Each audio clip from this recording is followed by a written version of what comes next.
Senior Vice President of Patient Care Services and Chief Nursing Officer for PeaceHealth.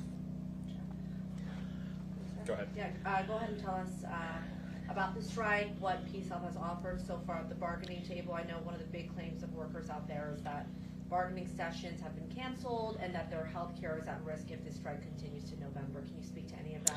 What I can speak to, and the reason we're here today, is I really want to let our community know that we are going to maintain high quality patient care during this strike. And just to let you know that, yes, the strike is difficult, but we are going to make it through with our caregivers. We went into strike planning because we'd received an unprecedented strike notice that was with an open date. And so we had to shift from bargaining sessions, and we had to go into making sure that we were able to have plans in place so that we could provide care for our community and our patients as they expect from us every single day. So does that mean those bargaining sessions were canceled so that management could essentially plan? Yes. So what we did, we had bargaining sessions that were on the table, and we don't want to talk a lot about bargaining today here, but we had planned sessions, and then we had to shift our mindset and really say we need to make sure that we're going to have caregivers available to provide care for our patients. And we've done that by hiring on temporary workers that are highly skilled, and they're here to actually support the care of our patients. We've also had some of our PeaceHealth caregivers, myself included. I'll be doing a couple of shifts as a nurse to make sure that we're able to provide that care to our communities.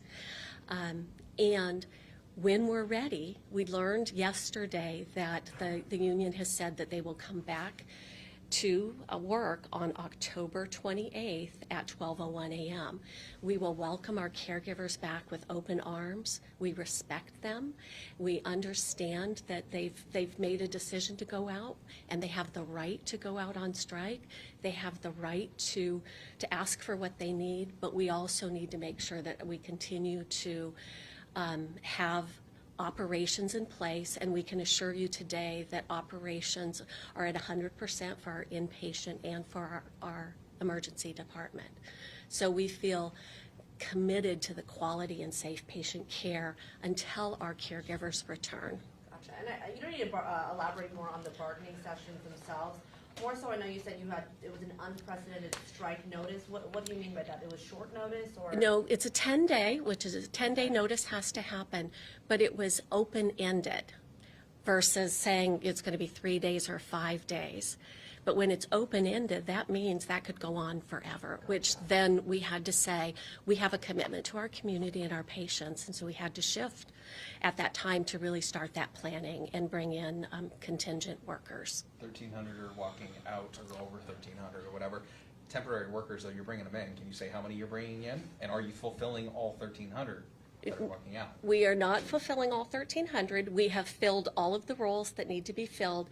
Here at PeaceHealth Southwest, the caregivers that have gone out are our service workers and our tech workers. So that can be a variety of people, such as respiratory therapists, imaging techs. So we've replaced those caregivers during this time frame. How many? We have 168 temporary caregivers that we've brought in, and then we have other caregivers from our partners, care partners, as well as from our shared services. So we feel confident that we are able to continue operations as normal. And those 160 workers are just here at the Southwest location? That is correct. Okay. Another question I have, I know you said you just learned that they're agreeing to come back to work on the 28th. We learned that yesterday. Okay. We got that announcement from the union. So under what terms? No, they will come back. They've agreed to come back to work, and then we will go back to the bargaining table, which okay. we look forward to going back to the table and getting this settled. And again, I just want to be really clear. Our caregivers are the most important people. They're our important assets, and we want them back at the bedside. And we want them to know that we care about them, and we will get through this, and we'll get through it together. So you mentioned that operations are 100%.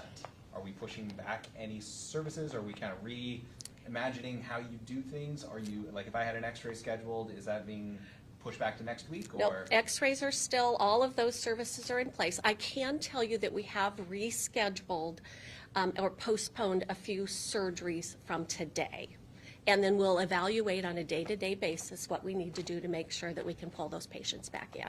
But again, on first day of a strike, it's important to make sure that our caregivers that are going out are cared for, and those that are coming in to take on, that we want to make sure that they are oriented and they feel comfortable providing that care. So Okay. Good. Thank you so much. Can you say, spell your name just in case it's not common? yeah, MICHELLEJAMES. Pretty common.